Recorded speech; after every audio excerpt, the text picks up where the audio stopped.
What's up, everybody? It's been almost 2 months since I picked up my PlayStation 5. I picked it up on day one here in Portugal, Europe, the 19th of November. And overall, I really like it. I like what Sony did here. I really appreciate the work that went into this console, but there are still some flaws which I will be discussing in this video. Um, so let's start with my first concern. Um, the first thing that I find probably most annoying about this new console is the noise. Yeah, you heard me right, the noise. A lot of people say, or you maybe probably heard about it, that the console is very quiet. But that's not really the case. I mean, if you're playing games digitally, it is very, very quiet. But whenever you're using a physical copy of a game, the console makes a really absurd noise, which is really bad.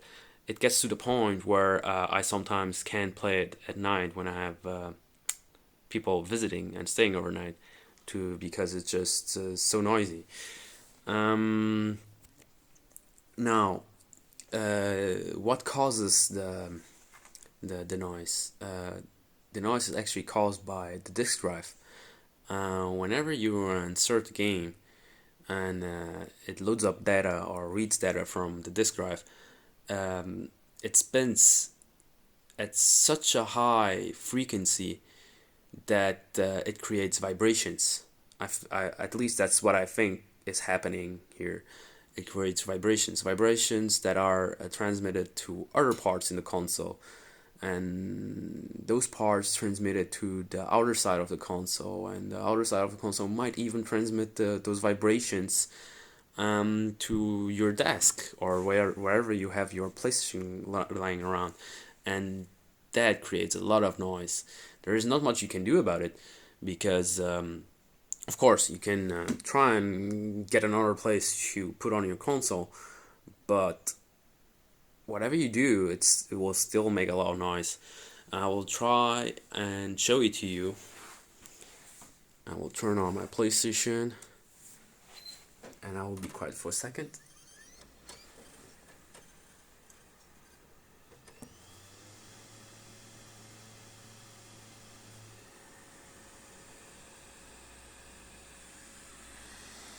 The sound comes from here, the disk drive. I have people swearing that the noise is created by the fans, but believe me or not, it's actually the disk drive. Because whenever you turn on your PlayStation 5 without the disc inserted, it's really quiet, like you can barely hear anything. There is some minor coil whining, but it's like very, very minor, nothing mind bothering, nothing as compared to the noise that the disk drive makes. Now it gets annoying because the disk is loading sometimes during the game, like randomly when you're playing, it kind of like starts making all this noise because it's loading up a part of a game or something for like 20 seconds or something. But those seconds are already enough to like wake somebody up at night. Believe me or not, it's very, very loud. It's louder than I expected. I can compare it as the sound, probably a little bit louder than the sound that the original PlayStation 4 did when it was running at full speed with its fans on. So it's really annoying, and I hope Sony fixes it in like future versions of the PlayStation 5. Um, I'm I think they already included some sound isolation or vibration isolation for the disk drive. I think I saw that on the teardown, but it's not enough. It's not enough. It vibrates a lot. Like actually, whenever the disk, like right now, it's not turning as you see, but whenever the disk is disk drive is working and reading data, you can put your hand on the PlayStation 5 shell and feel the vibration. It's like it's crazy. And yeah, so that was my first concern about the new console. The second concern I have about the console is actually the controller. Yeah, you had me right. So I gotta praise Sony for what they did with all these new functions, but I mean, the sounds whenever you pick up a controller and it's new, it's kind of not noticeable because it's still new, but it kind of degrades very very fast. Especially like the buttons, the main buttons, they sound very, I don't know, very cheap after a while. Like they make a lot of noise. The PlayStation 4 controller was not the same as this. Like I still have my PlayStation 4 controller somewhere, and it made much less noise after 5 years of using than this after a few weeks of using.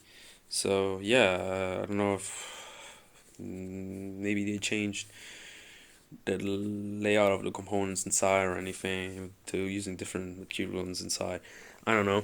I just know that it doesn't sound as nice and quiet as the other controllers that Sony has been making. And I'm not even talking about the adaptive triggering that is literally destroying the spring inside. Like right now, it's okay because I'm not in game and not using the adaptive triggering, but you can see that there is actually a spring inside. That's how the trigger goes back. Now, whenever you have the adaptive triggering function on a game, this spring will actually break easily because there is like tension created inside, and you're like pressing against the tension, and the spring was just not designed to handle those tensions very well, so it tends to break very easily. The last thing I find is worth talking about and that I don't like about the PlayStation 5 is actually the UI. Yeah, the user UI. That's right.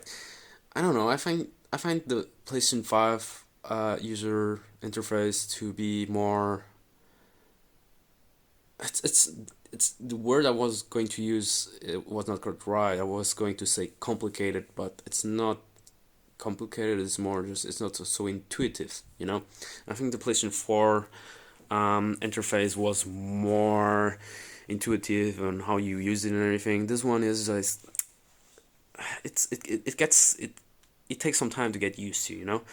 Let me show you some of the things that I'm actually annoyed about it. So let me load up Ghost of Tsushima. Load up. Okay, so let's say you wanna go to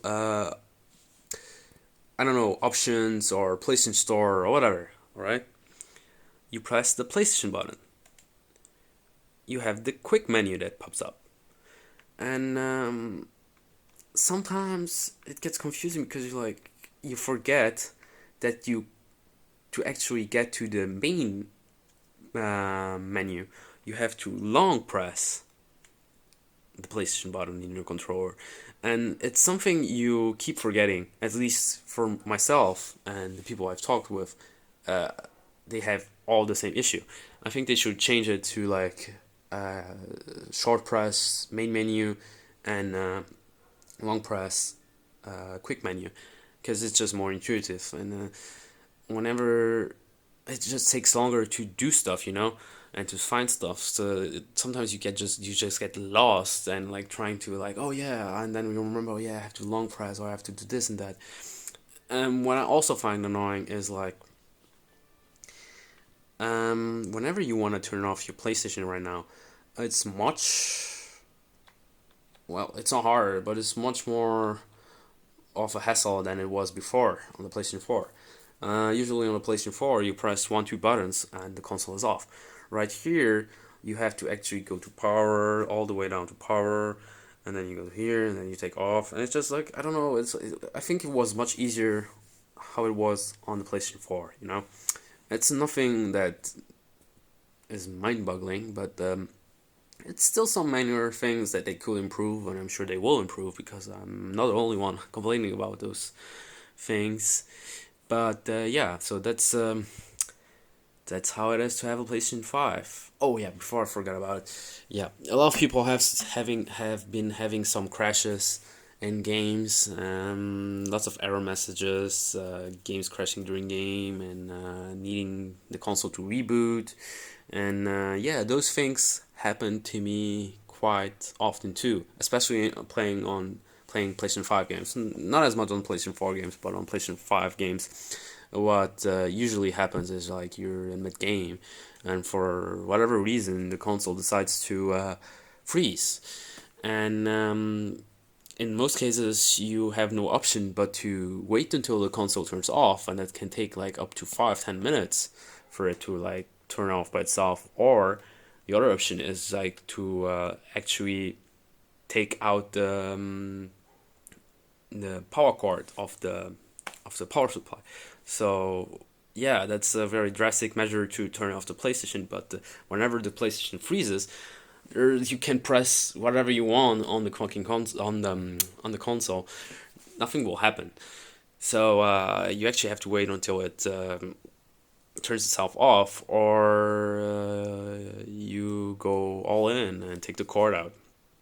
Um, I'm sure there's also something that is software based and not like hardware based, but it can get annoying. There are games that are it's like happening all the time and all the time and all the time, and then depending on if you're unlucky or not, you can break your console.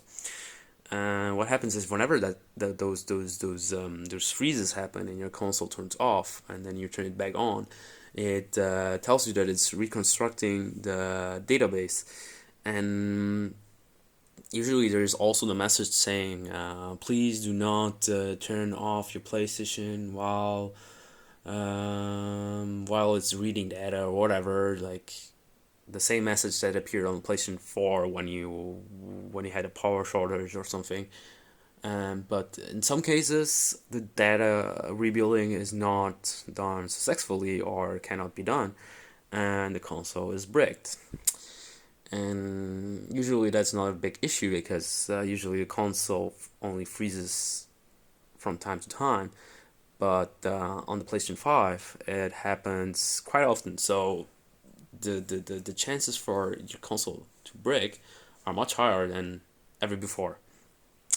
And yeah, so that's all I have to say about the flaws of the PlayStation 5, except maybe some visual flaw. Um, I don't know. I think that the glossy part in the middle. I mean, we have been having glossy consoles for quite a while now, and I'm sure Sony knows that a lot of users don't like it because it just like it scratches so easily, it catches dust so easily, and the same happens here. Like all you have to do is like swipe up your finger up and down, and you're left with minor scratches, and you can wipe it off with fiber cloths or whatever. You're still left with scratches. It scratches so easily. It's insane, and I just don't like that. I think they could have, I don't know, like put some protective layer on it over it, like that against dust or scratches, because I mean it's sad that they're still using the same plastic that they used for the PlayStation 3. But yeah, that's also something minor, and that's it now for real. Um, Hope you enjoyed the video. Hope you're staying safe. Hope your family is safe too, and I wish you a happy new year. And see you in a future video, I guess.